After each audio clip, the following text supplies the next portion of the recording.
परमात्मा कह रहे थे मैं तुम्हारी अंदर की झांकना चाहूं था, तुम कितनी इच्छा है तुम्हारी मुझे वहां ले जाने के लिए, और इतनी तड़फ बिना संत काम करे कोई नहीं, उनका वरदान भी।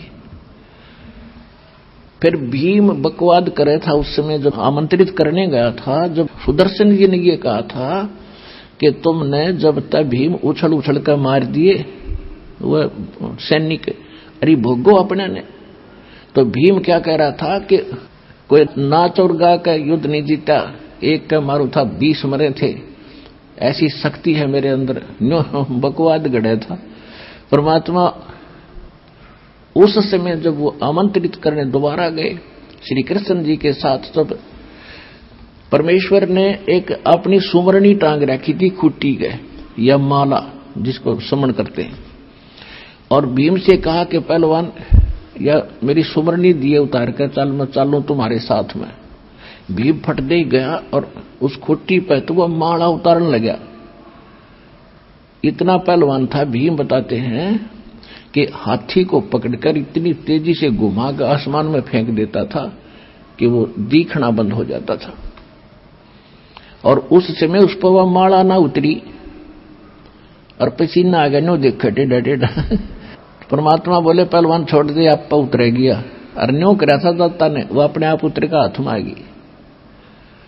तो भीम कहने जचगी वह महात्मा के चाड़ा है उतर, और ऐसा विश्वास होने बिना फिर श्रद्धा नहीं बनती।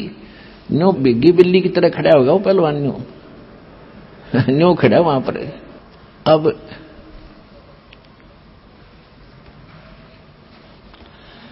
अब आदरणीय गरीबदास साहिब जी ने परमात्मा की महिमा कैसे अपने अमृत वचनों में कैसे कलम तोड़ रखी है, थोड़ी थोड़ी ये भी सुना दूं, क्योंकि ये सब सिद्ध वाणी है। उस परमात्मा का दिया हुआ गरीबदास में फीड किया हुआ ज्ञान उन्होंने ज्यों का त्यों बोला है, और इस वाणी को अधिकारी के वचनों से सुनोगे तो पूरा असर होगा। ये दास है आदि अधिकारी से अमर कथा को सुनाने, पढ़ने और पढ़ाने का, और पृथ्वी पर नहीं।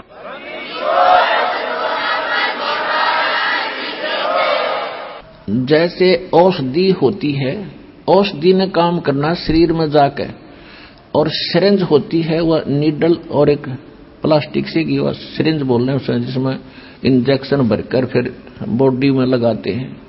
अगर वो सिरिंज अंदर तक कोई डिफेक्टिव मटेरियल हो उसमें थोड़ा बहुत, और उसमें वो औषधि डालकर लगा दी जा, उस बेकार यानी खराब सिरिंज के द्वारा दवाई डाल दी जा शरीर में, तो वह रिएक्शन और कर देगी, कौवा काम ना करे तो ऐसा करना चाहिए था। तो अन्य जितने संत हैं वो खराब, उनके कोई भी है वो अच्छी सिरिंज नहीं है। ये दास ही मालिक ने पता नहीं क्या गुण देखा, साफ भी उन्होंने किया होगा दास को। तो इस दास के माध्यम से जो वचन बोले जाएंगे या वाणी पढ़ के सुनाई जाएगी, इसका असर आपके डायरेक्ट होगा, शक्ति भगवान की काम करेगी। दास तो एक नियमत है। अब क्या कहते हैं, पांचों पांडव संग हैं और छठे कृष्ण मुरारे, चलिए हमरी यज्ञ में हे समर्थ सिरजनहारे। अब श्री कृष्ण के बस की बात नहीं था, उस समर्थ शक्ति के सामने क्या बोल रहा है, ये जीव के बस की नहीं बात। नानक साहिब जी कहते हैं वो समर्थ, वो परमात्मा कबीर करतार, वो जमे चाहिदा ऐसे बुलाईदा, वो जैसे चाहता है नहीं बुलवावा अगले पे, और सच्चाई बुलवा रहे हैं। पांचों पांडव संग हैं और छठे कृष्ण मुरारे, चलिए हमरी यज्ञ में हे समर्थ सिरजनहारे। पांडव यज्ञ असमेघ में परमेश्वर किया पियान, पांचों पांडव संग चले और छठे यहाँ के भगवान। पांचों पांडव यज्ञ असमेघ में वहां वाल्मीकि की दे, शंख पचायन बजा दिया वहां रक्षा नहीं संदेह। सुपच रूप धर आया स्वयं सतगुरु पुरुष कबीर, तीन लोक की मेदनी वहां सुर नर मुनि जन भीड़। अब थोड़ी सी मौखिक बता के फिर सुनाऊंगा, जब घना बढ़िया आपका इसका ज्ञान समझ में आओगा रहस्य। अब क्या हुआ, रथ में बैठ के परमेश्वर को साथ लेकर पांचों पांडव छठे कृष्ण जी और यज्ञ में पहुंच गए, जहां वो बैठे थे ऋषि और यज्ञ वो होना था।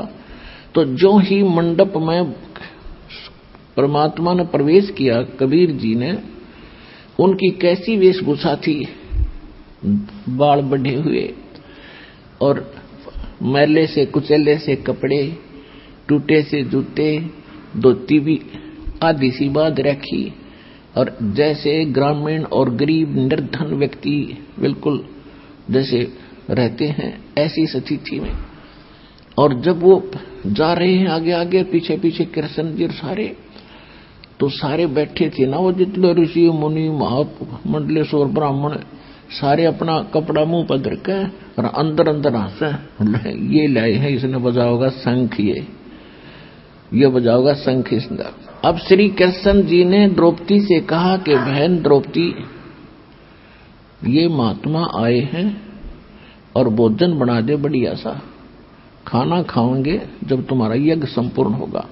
अब कति गले में अड़ रही थी, इनका तो फांसी और मुश्किल हो रही थी कि इतना खर्चा हो लिया, बात जो की तो द्रौपदी ने किसी नौकर से नहीं भोजन बनाने दिया कि जब भोजन में कोई चूक रह जाए और संत जी भगत जी खुश ना हो।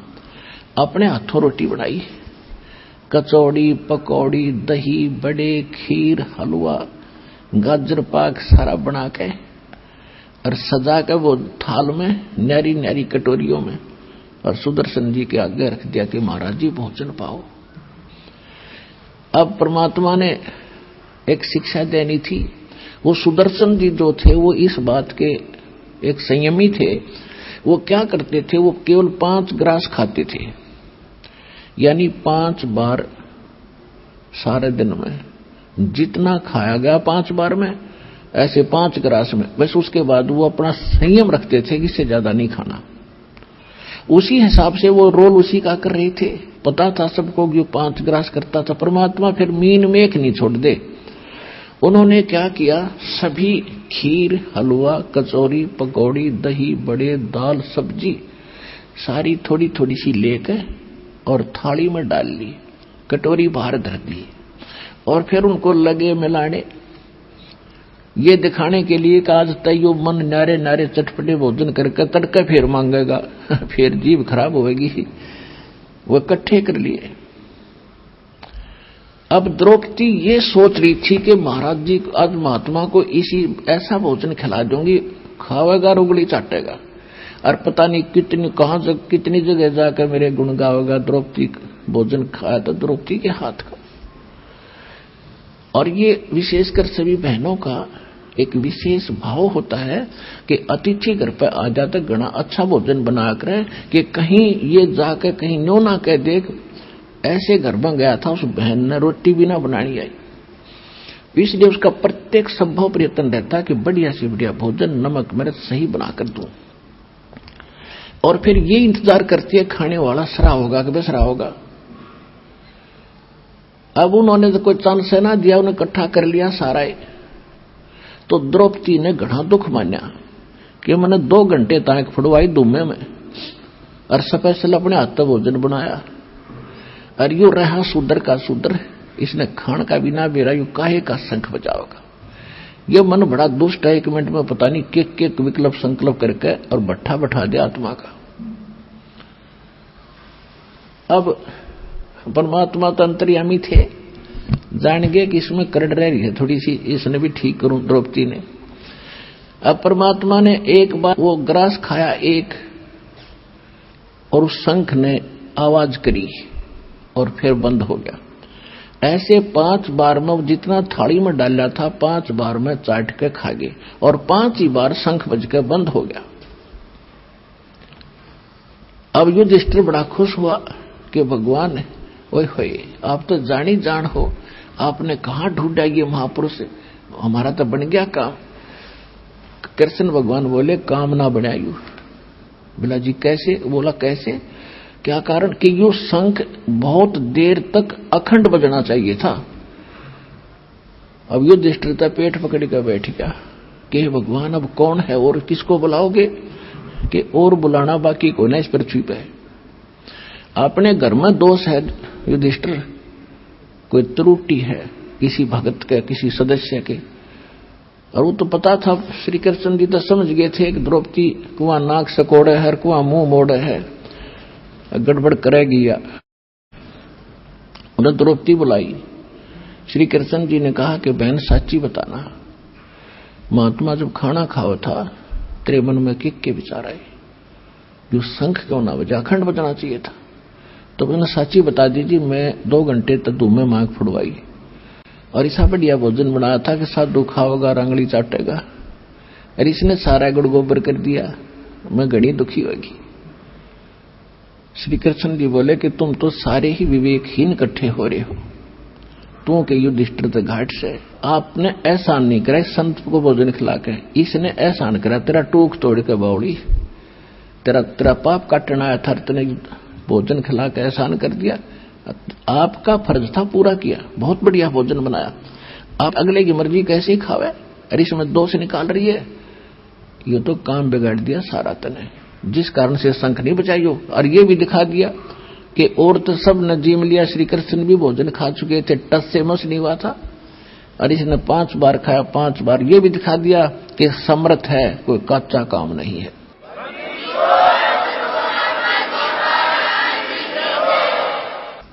अब कहते मरता क्या नहीं करता, पसीने आगे द्रौपदी गए कि गलती बन गई महाराज।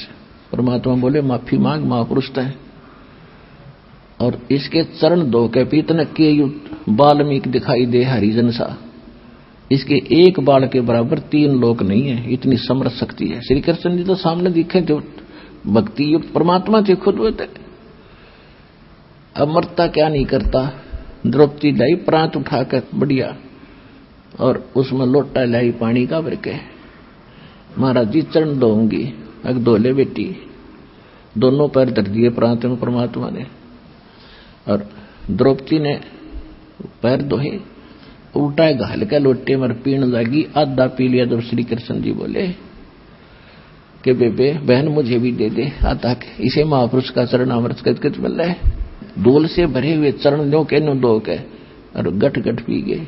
जो ही द्रौपदी ने और श्री कृष्ण ने वो चरणामृत लिया, शंख ने अखंड धुन करी, नो स्वर्ग तक वाणी सुनी, बोलो सतगुरुदेव।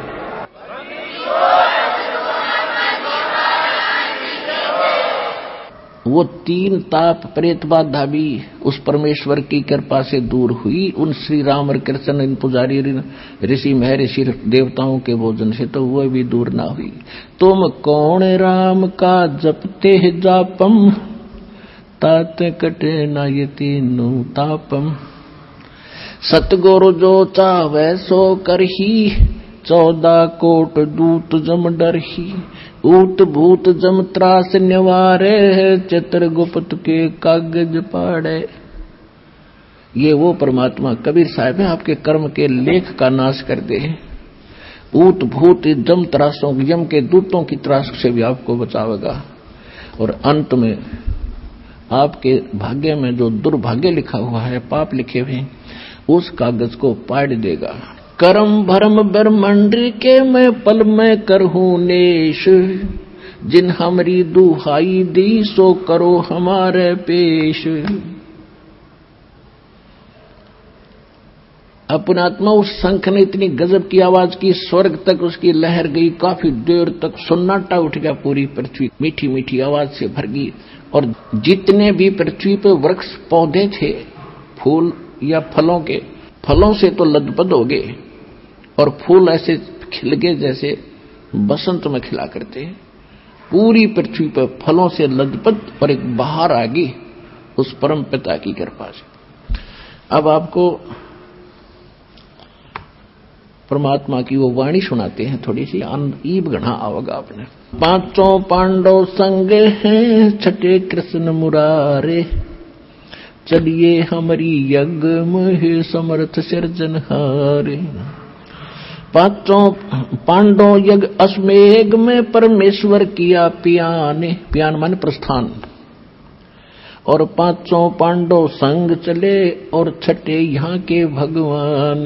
सुपच रूप धर आइया वो सतगुरु पुरुष कबीर। तीन लोक की मेदनी वहां सुर नर मुनि जन भीड़। सुपच रूप धर आइया सब देवन का देव। कृष्ण चंद्र पग धोइया करी तास की सेव। 88 ऋषि जहां देवा 33 कोटे। शंख न बजा तास से वो रहे चरण में लोटे। जब परमात्मा से वो शंख बजा, जब सारे नतमस्तक हो रहे उड़ा मुंदे पड़े, सचमुच ये तो भगवान था भाई, ये तो परम शक्ति आ गया, हमसे नहीं बन पाई बात। पंडित 12 करोड़ थे, 12 करोड़ ब्राह्मण थे, 33 करोड़ देवता, 88,000 ऋषि। 88 ऋषि जहां वो देवा 33 करोड़। शंख न बजा तास से वो रहे चरण में लोटे। पंडित 12 करोड़ थे और 84 शब्द। शंख न बजा तास से वो पिए मान का मद। उनसे शंख नहीं बजा 33 करोड़ देवता, 88,000 ऋषि, 84 शब्द। ये गोरखनाथ जैसे शब्दों आते हैं, कहते ये भी गुप्त रूप में वहां बैठे थे, इनसे शंख नहीं बजा। सुपच रूप को देख कर द्रौपदी मानी शंख। सुपच रूप में परमात्मा को देखकर द्रौपदी के मन में शंका पैदा होगी कि यू काहे के शंख बजावेगा। सुपच रूप को देख कर ये द्रौपदी मानी शंख। जाने गए जगदीश गुरु नो बाजा को ना शंख। कि 5 बार बजा के बंद कर दिया कि द्रौपदी में थोड़ी सी मरोड़ रह रही है या काट दो इसकी। 56 भोग संजोग कर, 56 भोग 56 प्रकार के व्यंजन बना रखे थे, उनको इकट्ठे कर दिया, संयोग कर दिया उनका। 56 भोग संजोग कर कीने 5 गिरासे। द्रौपदी के दिल दुई थी, उसका नहीं था दृढ़ विश्वास। सुर नर मुनि जन यज्ञ में वह त्रिलोकी के भूप। 3 लोक के राजा श्री कृष्ण जी बैठे और सुपच यज्ञ में आइया नित बेचत है सूप। 56 भोग न भोगिया कीने 5 गिरासे। खड़ी द्रौपदी उन मुनि वा घाल रही थी सांस। जब भगवान ने सब कुछ इकट्ठा कर लिया और खान लग गया, वह सांस मारे थी, वो करड़ी गुस्सा हो रही थी। अब श्री कृष्ण जी से पूछा गया तो उन्होंने बताया कि शंख क्यों ना बाजा। बोले कृष्ण महाबली क्यों बाजा नहीं शंख। जान राय जगदीश गुरु ये काढ़े मन की बंके। अब जब श्री कृष्ण जी ने सोचा कि इस महापुरुष से भी शंख ना बजा, तो उन्होंने देखा अपने अंतर्ज्ञान से कि ओहो द्रौपदी के मन में दोष है, इसका बड़ काढ़ है, ये न सीधा करे। बोले कृष्ण महाबली भाई क्यों बाजा नहीं शंख। जान राय जगदीश गुरु अब काढ़त है मन बंके। के द्रौपदी की मरोड़ काढ़न लाग रही है, यार पता नहीं क्या बन रही है। तो श्री कृष्ण जी कह रहे हैं द्रौपदी दिल को साफ करो और चरण कमल लोलाए। इस बाल्मीक के बाल सम ये 3 लोक नहीं पाए। श्री कृष्ण जी कह रहे हैं द्रौपदी तने के बाल्मीक सा दिखा है यो, इसके एक बाल के बराबर 3 लोक नहीं है। द्रौपदी दिल को साफ कर और चरण कमल लोला। बाल्मीक के बाल समय त्रिलोकी नहीं पार। चरण कमल को धोए कर ले द्रौपदी प्रसाद। तेरा अंतर सीना साफ होए तेरे जड़ें सकल अपराध। बाजा शंख सुभान गति फिर कण कण भई आवाज। स्वर्ग लोक बानी सुनी ही त्रिलोकी में गाज। शरण कबीर की जोग है ये टूटे जम की बंद।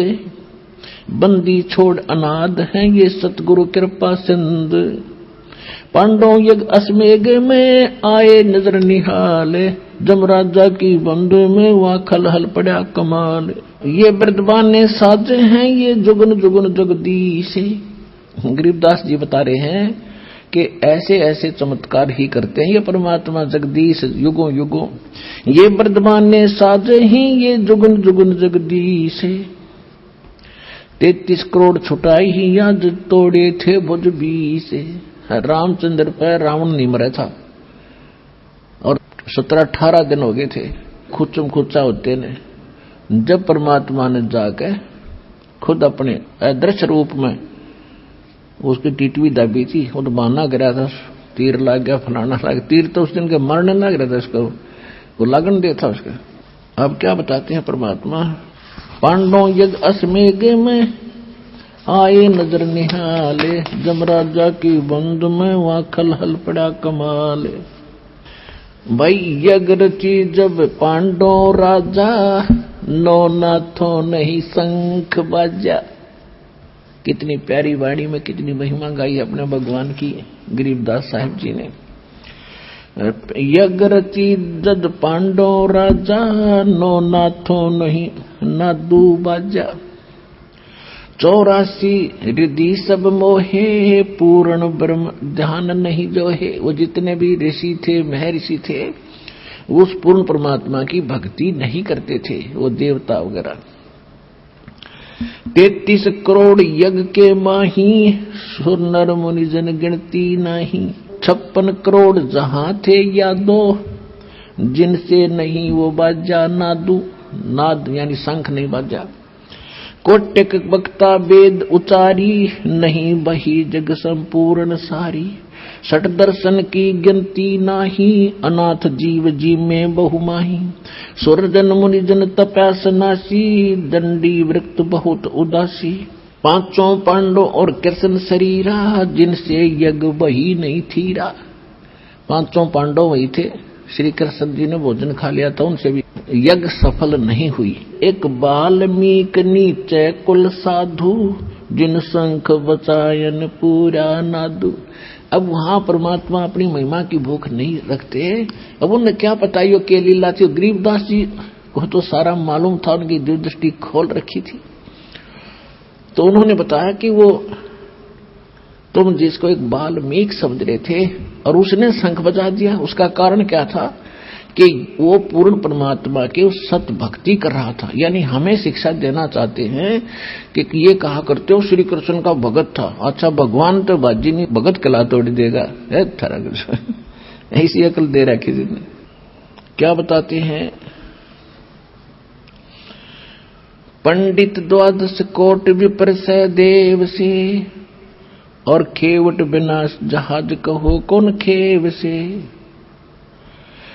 जहां पुंडरीक पाराशर नारद व्यास रे, गोरख दत्त दिगंबर और दुर्वास रे। वहां पर ये महात्मा बैठे थे जिनका शंख निवाजी, जिनको तुम आंडी महात्मा ऋषि महर्षि समझा करते थे, ये गिनती करवा रहे उनकी। जहां मारकंडे पिपलादिक रूमी ऋषि रे, कपिल मुनि जहां यज्ञ माही नाही बजा शंख रे। 9 योगेश्वर निर्भय काग भूषण रे, जहां 52 गादी जनक भक्ति प्रचंड रे। जहां सुखदेव ध्रुव प्रहलाद भक्ति के खम्भ रे, जग रची जब श्री कृष्ण किया आरंभ रे। बाजा सुपच का शंख स्वर्ग में धुन सुनी, गण गंधर्व गलतान सकल ज्ञानी गुणी। वाल्मीकि के शंख को किए सुर मातरे, द्रौपद सुता के दल में आई भ्रात रे। कण कण बाजा शंख स्वर्ग में भई सैल रे, और पांडवों ताप विध्वंस किए सब बद फैल रे। पांडवों के सभी वो तीनों ताप और जो न बद फैल बकवाद करी थी वो पाप कर्म, वो सभी विध्वंस कर दिया, उनका नाश कर दिया, खत्म कर दिया। ऐसे अचरज कीन दीन कै शर धरी, हरे हाँ महबूब कहता दास गरीब धनी नर कबीर हरी। इतना लीला करके अपने उस दास के सिर पर धर दी कि सुपच ने शंख बजा दिया।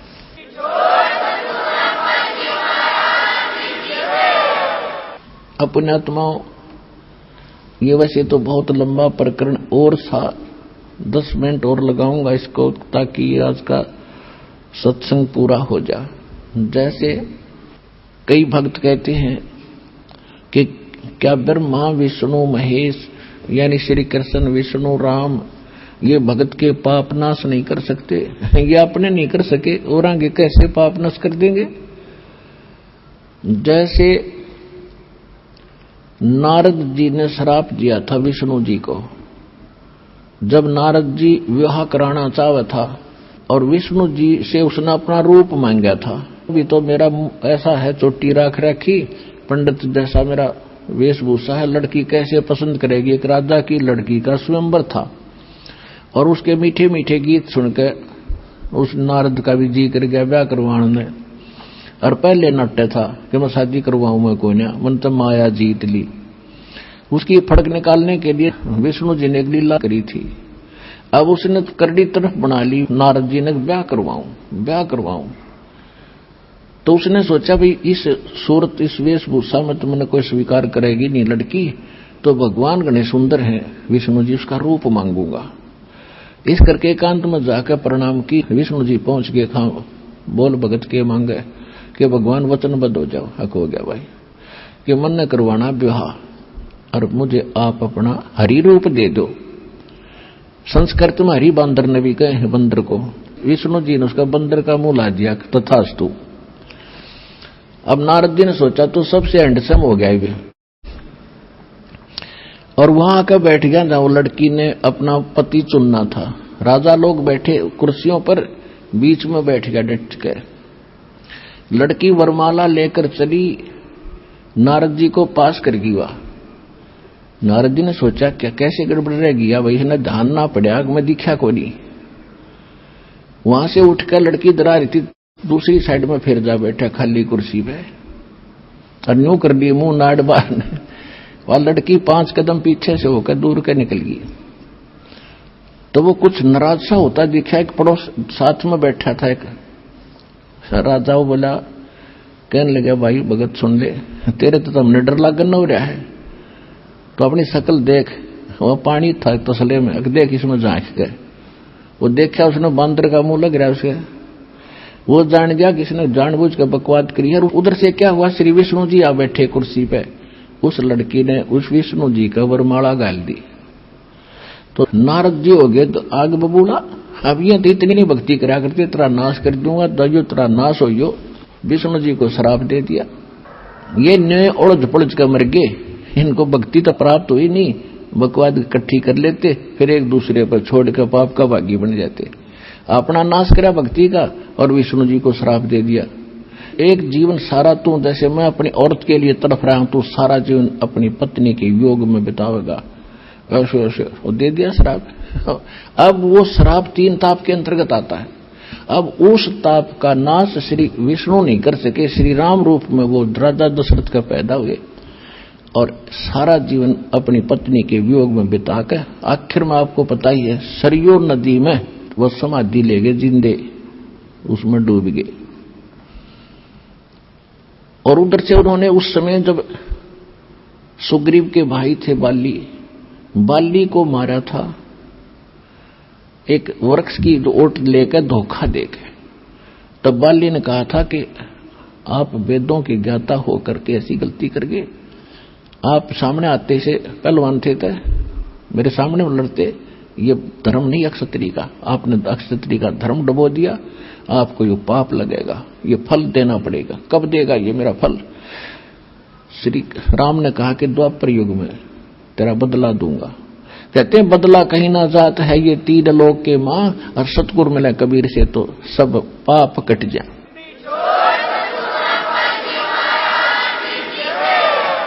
तो श्री कृष्ण वही विष्णु राम वाली आत्मा बनी, एक शिकारी बनाइए बाली वाली आत्मा, जिसमें दुर्वासा जी ने, देखो कमाल की बात है, एक बार दुर्वासा जी द्वारका की बनी में बैठ के बाहर जंगल में, उनके बारे में सारी द्वारका में चर्चा का विषय बन गया। बड़े पहुंचे हुए महात्मा है, भूत भविष्य की सारी बता देते हैं।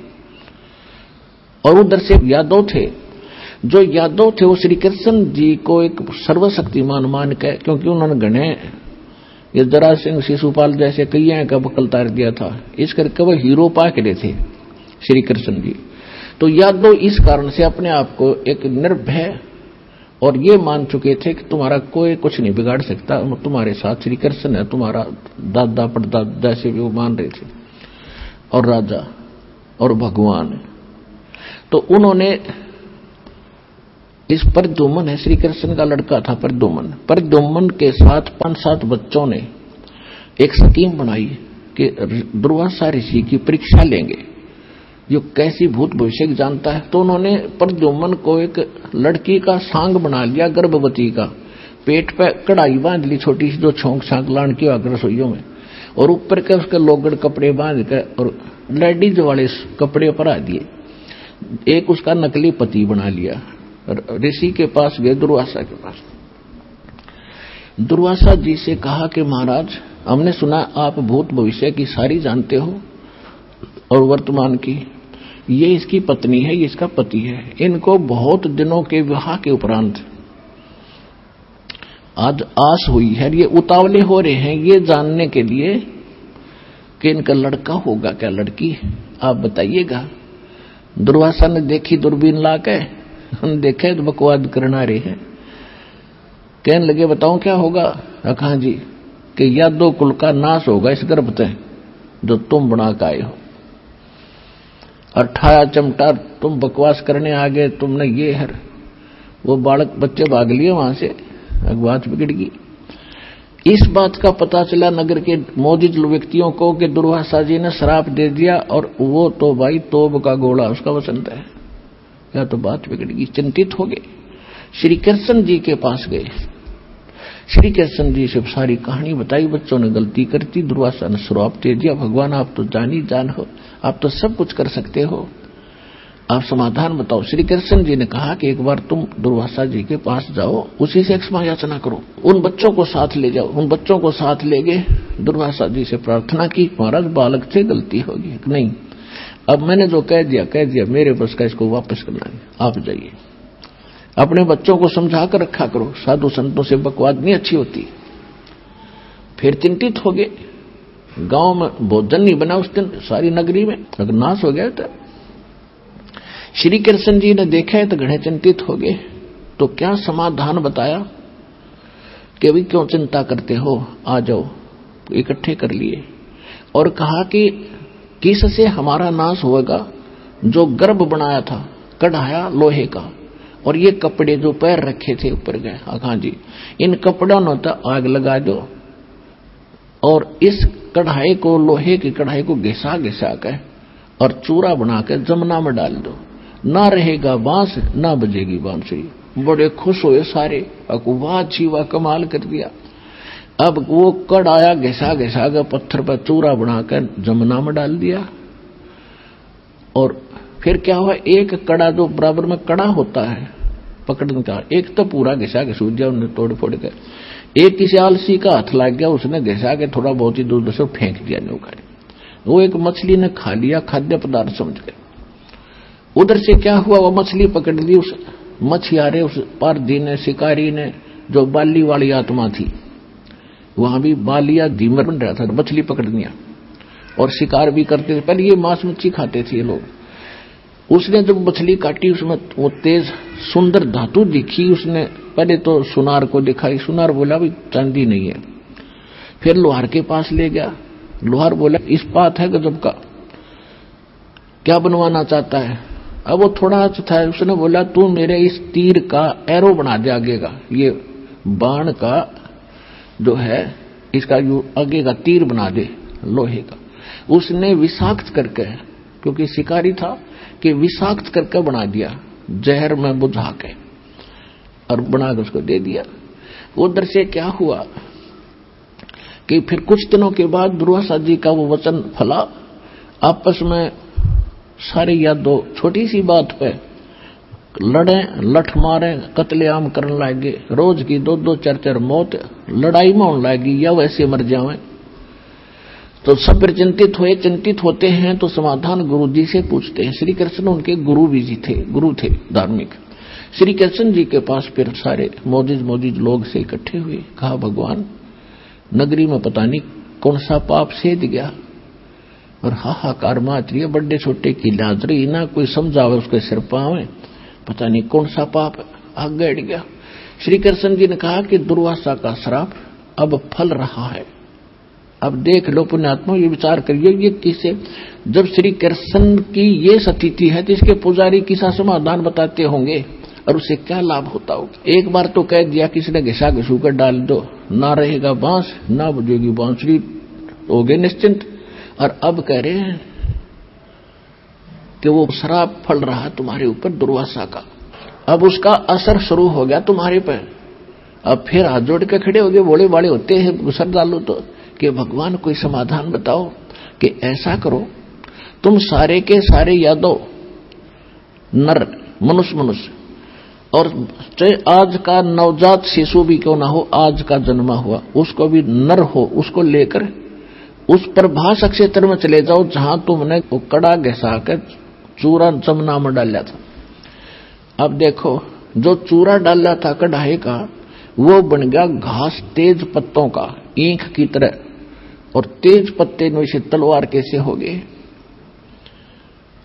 अब क्या बताया कि वहां जाओ तुम उस प्रभास क्षेत्र में और वहां सारे स्नान करके आओ जमुना में, तुम्हारा साप नाश हो जाएगा। अब गुरु जी ने बता दिया, सारे खुश हो गए। छोटे बच्चे जो उस दिन पैदा हुए थे उसने भी ले लेकर लड़कों को, और सारे नर यादव चल पड़े वहां जा इकट्ठे हुए।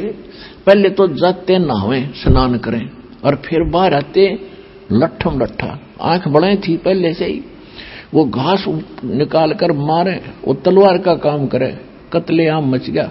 56 करोड़ यादव कट कर मर गए।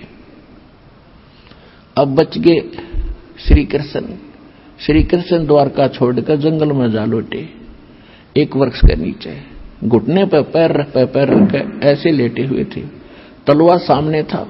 श्री कृष्ण के पैर में एक पद्म था जो बहुत ज्यादा चमकता था, जैसे 100 वाट का बल्ब कहीं दिन में जग रहा हो वृक्ष के नीचे तो उसकी अलग से चमक दिखाई देती है, ऐसी चमक थी उसके पैर में, वो कुदरती था उनके पैर में।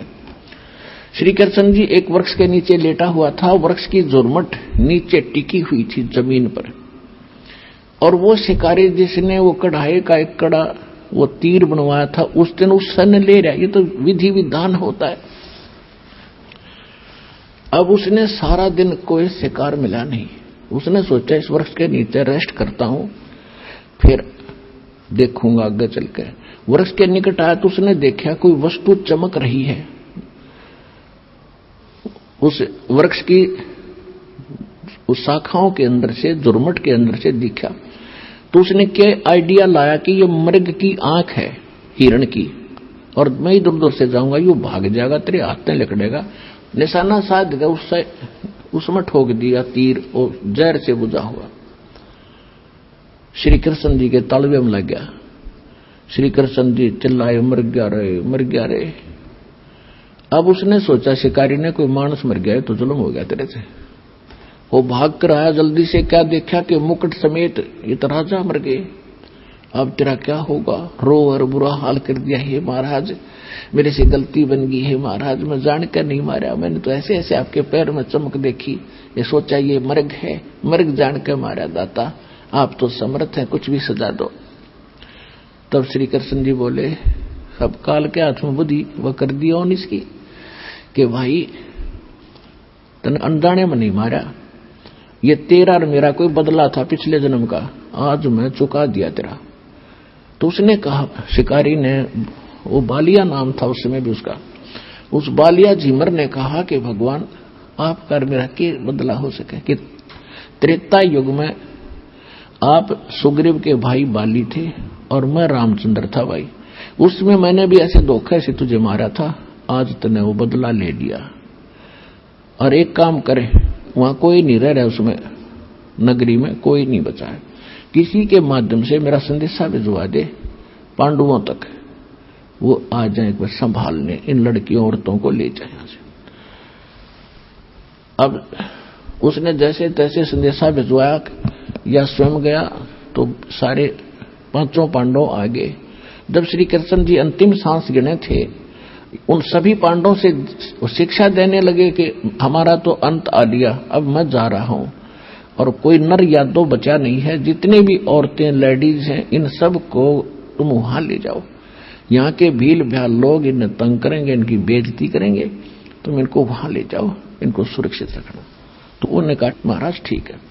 फिर क्या कहा कि एक और मान लेना मेरी बात, तुम राज त्याग के और तपस्या करो हिमालय में जाके, तुम्हारे ऊपर युद्ध में किए हुए जो पाप हैं वो बहुत ज्यादा हैं, वहां तप करके अपने शरीर को गाड़ दो ताकि तुम्हारे कुछ पाप कम हो जाए। अब उस समय अर्जुन पर रहा नहीं गया।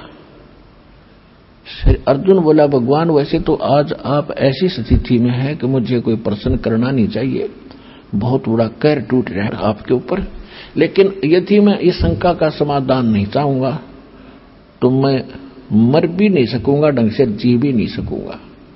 तो श्री कृष्ण ने पूछा बोल भाई पूछ ले, क्या पूछेगा? मैं सारी सच्ची बताऊंगा, अब तो मैं सांस अंतिम गिन रहा हूं।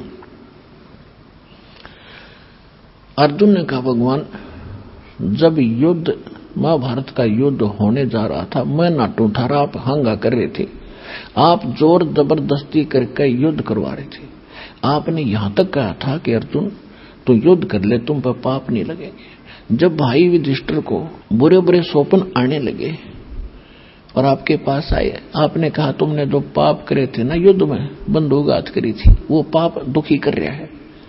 उसमें मैं इसलिए नहीं बोला कि यदि मैं उसमें वाद विवाद करता तो मेरा भाई समाधान नहीं करवाता तो मैं सदा के लिए दुखी हो जाता, लेकिन आज मैं अपने आप को रोक नहीं सकता। आप हमारे जन्म कौन से जन्म के दुश्मन थे जो तो आप इतने पाप करवा दिए, समाधान भी साथ करते रहे, और आज फिर कह रहे वहां जाकर गड़कर मर जाओ तपस्या कर करके। तो युधिष्ठिर बोला अर्जुन आपने ये बात आज नहीं करनी चाहिए। कहने लगा भाई साहब आज मैं रुक नहीं सकता, चाहे मन बुरा कहो चाहे भला कहो। कृष्ण जी बोले युधिष्ठिर बोल रहे ना, इसने निकाल लेने दे अपने मन का दुख।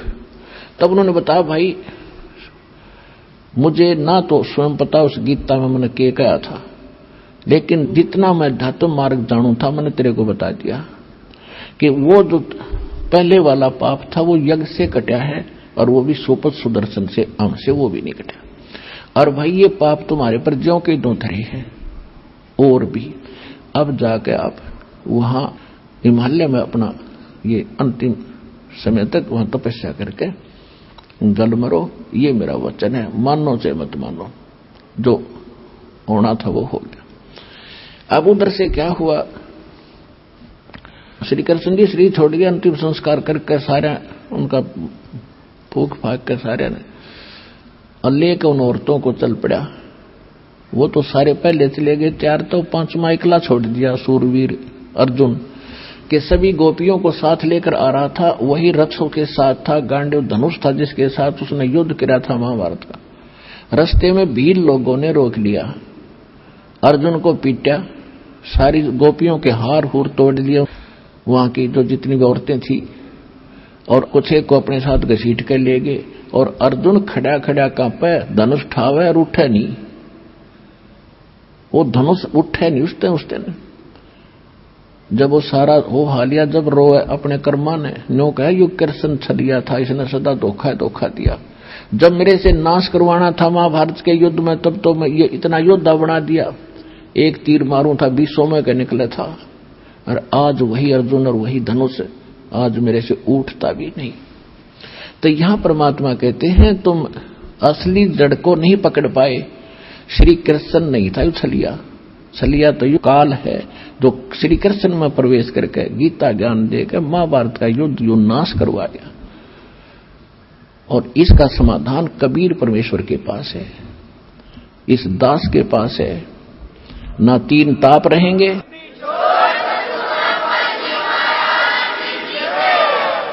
सूक्ष्म वेद में कहा इस ऋषियों को लताड़ा है परमात्मा ने। दुर्वासा को पेतहा समझन आई नीच, 56 करोड़ यादव कटे हुआ मची रुद्र की कीच। कहते हैं उन बच्चा ने थोड़ा सा मजाक कर दिया, और उस दुष्ट दुर्वासा ने इतना बुरा शराप दिया करते हैं, तो राक्षस है, कसाई है, ये कोई संत है कहते दुर्वासा कोपे तहा, कोपे माने क्रोधित हुए, और समझन आई नीच, उस नीच आत्मा ने यह भी नहीं सोचा तू क्या श्राप देने चाह रहा, क्या जुल्म होगा। और 33 करोड़ यादव कटे या मची रुधिर की कीच, कहते हैं वहां इस रक्त की खून की गारा माच की 56 करोड़ आदमी मर जाए जड़ा, वहां तक गोड्डा गोड्डा खून की गारा बन गई। और इनको हम ऋषि और महर्षि को बड़ा पहुंचे हुए थे, खाक पहुंचे हुए थे। और उसी प्रकार चुनक ऋषि ने 72 करोड़ सेना का नाश कर दिया मानधाता चक्रवर्ती राजा की। उसके विषय में परमात्मा कहते हैं 72 अक्षौणी खा गया वो चुनक ऋषि सुअर एक, ये दे धारे जोरा फिरे भाई सभी काल के वेखे। कहते 56 करोड़ का नाश कर दिया चुनक ऋषि स्वर, ऋषियों में श्रेष्ठ ऋषि वर और उससे ऋषि स्वर, उसके ये लक्षण है। 56 करोड़ का नाश कर दिया, ये दे धारे जोरा फिरे या चलती फिरती मौत है, ये ऋषि नहीं थे, ये सभी काल के भेख जो यहां तक के साधक है उनकी ये स्थिति है। न इनसे कोई 3 ताप कट सकते, 3 ताप पैदा कर सकते, ये नाश नहीं कर सकते। अच्छा, श्री कृष्ण जी विष्णु जी थे, श्री कृष्ण इज विष्णु, और वो अपना पाप नाश नहीं कर सके, पुजारियों का क्या करेंगे जिसके सामने पूरा बच्चे पोते पड़पोते रिश्तेदार मर जा, और अगर वो समर्थ होता तो क्या उनकी रक्षा नहीं करता? वो समर्थ नहीं था। ये कर्म के बंधन से सभी बंधे हुए हैं। तुम कौन राम का जपते जापम, तात कट नयते नो तापम, समर्थ का शरणाग हो रंग होरी हो, भाई कदे न हो ए काज राम रंग होरी हो। कबीर परमेश्वर की समर्थ की शरण में आओ, सदा सुखी रहोगे और थारे सारे पाप कटेंगे, मोक्ष मिलेगा। बोलो सतगुरुदेव।